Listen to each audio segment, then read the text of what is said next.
నమస్తే నేను రోజా welcome to 30/60 బులెటిన్ల ముందుగా హెడ్లైన్స్.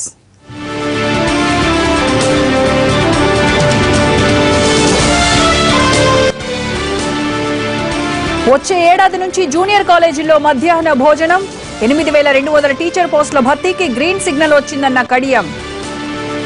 మౌలిక వసతుల కోసం దక్షిణ మధ్య రైల్వేకి 3034 కోట్లు. విజయవాడ నుంచి గుంటూరు మీదుగా అమరావతికి లైన్. నోట్ల రద్దుని వ్యతిరేకించే వాళ్లు ప్రజలకు సమాధానం చెప్పాలి. బ్లాక్ మనీ నిర్మూలనకు చాలా చర్యలున్నాయన్న వెంకయ్య.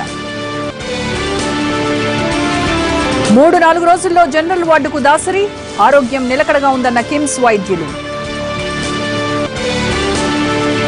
విరాట్ తో పెట్టుకుంటే అంతే సంగతులు. స్లెడ్జింగ్ వద్దని కంగారు టీంకు మాజీల హెచ్చరిక.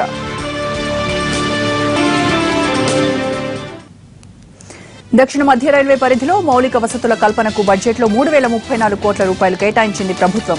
కొత్త రైల్వే లైన్ల ఏర్పాటు కోసం 887 కోట్ల నిధులు కేటాయించింది. అలాగే డబ్లింగ్ పనుల కోసం 436 కోట్లు, ట్రాఫిక్ సౌకర్యాల కోసం 96 కోట్లు, ప్రయాణికుల సౌకర్యాల కోసం 67 కోట్ల 80 లక్షలు కేటాయించినట్టు దక్షిణ మధ్య రైల్వే జీఎం వినోద్ కుమార్ యాదవ్ తెలిపారు.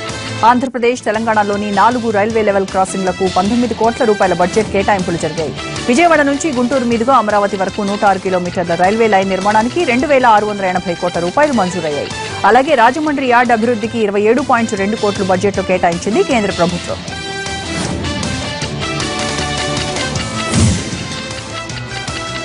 ఎస్సీ వర్గీకరణపై ఈ నెల 6న ప్రధాని నరేంద్ర మోడీని కలవనుంది కేసీఆర్ నేతృత్వంలోని అఖిలపక్ష బృందం. దీనికోసం ఎల్లుండి అఖిలపక్షంతో ఢిల్లీ బయలుదేరి వెళ్తున్నారు తెలంగాణ సీఎం కేసీఆర్. ప్రధానిని కలిసేందుకు రావాల్సిందిగా Congress, MIM, BJP, TDP, CPM, CPI పార్టీలకు లేఖ రాశారు సీఎం కేసీఆర్. ఎస్సీ వర్గీకరణ వివాదం కొన్ని సంవత్సరాలుగా రగులుతూనే ఉంది. అయితే గతంలో ఇచ్చిన హామీ మేరకు అఖిలపక్షాన్ని ఢిల్లీకి తీసుకెళ్తోంది ప్రభుత్వం.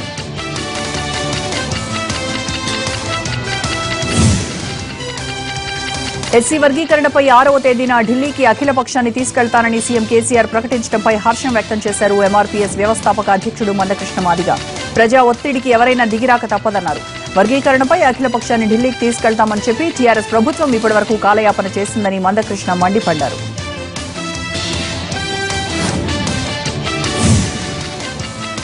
త్వరలో 18,000 మెగావాట్ల విద్యుదుత్పత్తి లక్ష్యంగా చర్యలు తీసుకోనున్నట్టు చెప్పారు సీఎం చంద్రబాబు. నెల్లూరు జిల్లాలో పవన విద్యుత్ కర్మాగారాన్ని సీఎం ప్రారంభించారు. రాష్ట్రంలో విద్యుత్ కొరత లేకుండా చేయగలిగామని, త్వరలో 12,000 మెగావాట్ల అదనపు విద్యుదుత్పత్తికి ప్రణాళికలు సిద్ధం చేస్తున్నట్టు చంద్రబాబు తెలిపారు.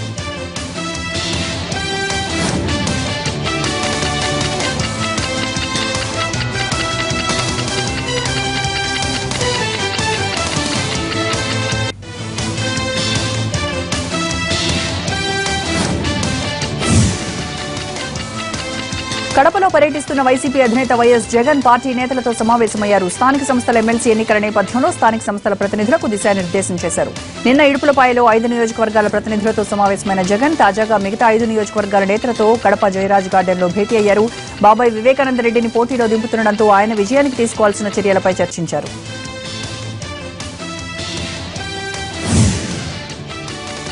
ఏపీకి ప్రత్యేక హోదా కోరుతూ కాంగ్రెస్ సభ్యులు కేవీపీ పెట్టిన ప్రైవేట్ బిల్లుపై రాజ్యసభలో ఆసక్తికర చర్చ జరిగింది. గతంలోనే ఈ బిల్లును మనీ బిల్లుగా తేల్చేశారు. అయితే మనీ బిల్లును కూడా రాజ్యసభలో చర్చించేలా చట్ట సవరణ చేయాలని డిమాండ్ చేసింది కాంగ్రెస్. దీనిపై డిప్యూటీ స్పీకర్ కురియన్, కాంగ్రెస్ సభ్యులు జయరాం రమేష్ మధ్య ఆసక్తికర చర్చ జరిగింది. కేవీపీ బిల్లులోని పలు అంశాలపై కురియన్ క్లారిటీ ఇచ్చారు.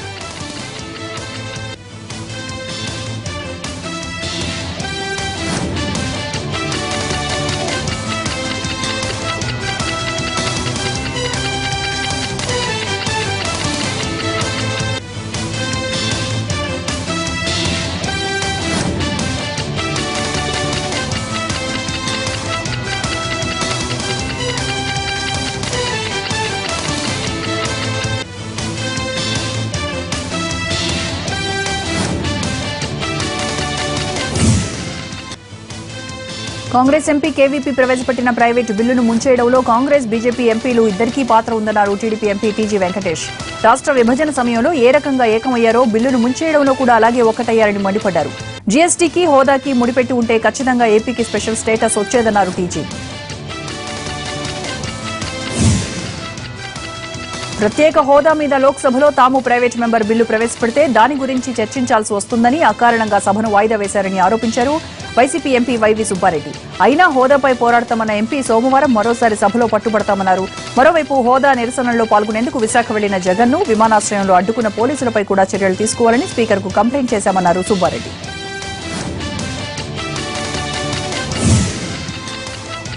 ప్రధాని నరేంద్ర మోడీ ప్రకటించిన నోట్ల రద్దు నిర్ణయాన్ని దేశంలో ఎక్కువ శాతం ప్రజలు స్వాగతించారన్నారు కేంద్ర మంత్రి వెంకయ్యనాయుడు. అయితే ఈ నిర్ణయాన్ని కొన్ని పార్టీలు మాత్రమే వ్యతిరేకించాయని, వారంతా ప్రజలకు సమాధానం చెప్పాల్సి ఉంటుందన్నారు. నల్లధనాన్ని వెలికి తీసేందుకు నోట్ల రద్దు ఒక చర్య మాత్రమే అన్నారు వెంకయ్యనాయుడు. నోట్ల రద్దు కాదని నోట్ల మార్పిడి మాత్రమే అన్నారు వెంకయ్య. నగదు రహిత లావాదేవీలను ప్రోత్సహించేందుకు, అవగాహన కల్పించేందుకు విశాఖ బీచ్ రోడ్లో నిర్వహించిన డీజీ ధన్ మేళాలో ఆయన పాల్గొన్నారు. లక్కీ డ్రాలో విజేతలకు బహుమతులు అందజేశారు.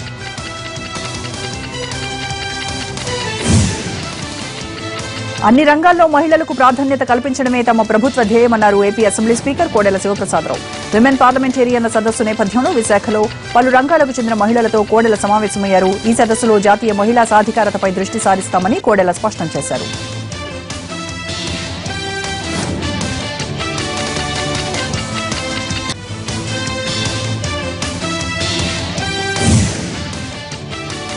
కిమ్స్ ఆసుపత్రిలో చికిత్స పొందుతున్న దాసరి నారాయణరావును పరామర్శించారు ఏపీ సీఎం చంద్రబాబు నాయుడు. ఆయన ఆరోగ్య పరిస్థితి గురించి డాక్టర్లను అడిగి తెలుసుకున్నారు. దాసరి త్వరగా కోలుకుంటున్నారని చెప్పారు. ప్రస్తుతం చిన్న చిన్న ఇబ్బందులు ఉన్నాయని, అవి మినహా 2-3 రోజుల్లో మామూలు స్థితికి చేరుకుంటారన్నారు చంద్రబాబు.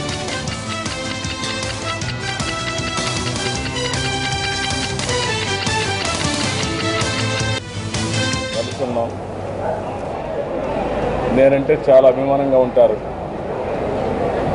అంతేకాకుండా సన్నిహితంగా కూడా పనిచేశాం. జన్మభూమి సాంగ్ కూడా వారే రాశారు. వారే దగ్గరుండి మొత్తం రికార్డు చేయించడం కానీ, రాయించడం కానీ చేసి ఒక స్ఫూర్తిదాయకమైనటువంటి కార్యక్రమాల్లో భాగస్వాములు అయ్యేవారు. అలాంటి వ్యక్తి ఈరోజు సుస్థి కావడం, ఆరోగ్యం సరిగా లేకుండా పోవడం, హాస్పిటల్ చేరడం, దానిపై నాకు తెలుస్తాను. ఆయన చూడాలి, పరామర్శించాలని ఉద్దేశంతో ఈరోజు ఇక్కడికి వచ్చినప్పుడు ఆయన చూశాను. చాలా సంతోషం. మనిషి బాగా కులాసగా ఉన్నాడు. మాటలు ఇంకొంచెం రావడం లేదంటే ది సెన్స్ ఆక్సిజన్ కొంచెం పీల్చుకోవడంలో కొంచెం చిన్న ప్రాబ్లం తప్ప మనిషి మాట్లాడడం, పరామర్శించడం, పాతవన్నీ కూడా చెప్పడం, అవన్నీ చాలా వరకు పాజిటివ్గా ఉన్నారు. డాక్టర్ కూడా చెప్పింది 1-2 రోజుల్లో మామూలు రూమ్కి వస్తాడు. అదే మరిగా చాలా తొందరగా క్విక్గా కోలుకుంటున్నారు. ఒక ఆనందం. ఆరోగ్యం నిలకడగా ఉంది. ఆయన కిడ్నీ ఫంక్షన్ కూడా ఇంప్రూవ్ అవుతున్నట్టు ఉంది. అంటే డయాలసిస్ లేకుండానే యూరిన్ వస్తుంది అనమాట.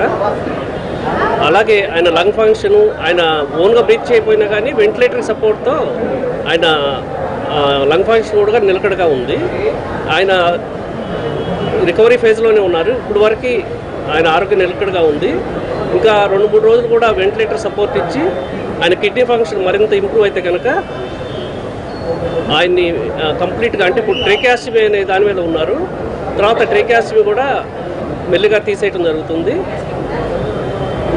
మోస్ట్లీ ఆయన ఆరోగ్యం నిలకడగా ఉండటం అట్లా చాలా ప్రోగ్రెసివ్గానే ఉంది. అవునండి, వాయిస్ ఇప్పుడు రాదు, కానీ ఆయన చాలా అలర్ట్గా ఉన్నారు.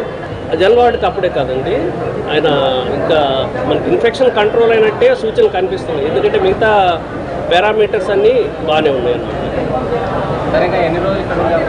ఐసీయూలో కనీసం 3-4 డేస్ ఉంచడం జరుగుతుందండి. తర్వాత అప్పటి నుంచే మరలా వార్డుకి షిఫ్ట్ చేయటం, ఆయన రికవరీని బట్టి ఫ్లూయిడ్స్ ఇస్తున్నామండి. ఎందుకంటే మనం జరిగింది స్టమక్ ఆపరేషన్, అంటే బెలూన్ కాబట్టి ఆయన ఫ్లూయిడ్స్ కంటే అవి తీసుకోకూడదు. సో మేము ఆయనకి టీపీఎన్ అంటాం, అది ఇవ్వటం జరుగుతుంది అన్నమాట. దాసరి నారాయణరావును పలువురు సినీ రాజకీయ ప్రముఖులు పరామర్శించారు. చిరంజీవి, అల్లు అరవింద్, మురళీమోహన్, మోహన్ బాబు, వివి వినాయక్, జయప్రద, జయసుధులతో పాటు వైసీపీ నేత అంబటి రాంబాబు కిమ్స్ ఆసుపత్రికి వెళ్లి దాసరిని పరామర్శించారు.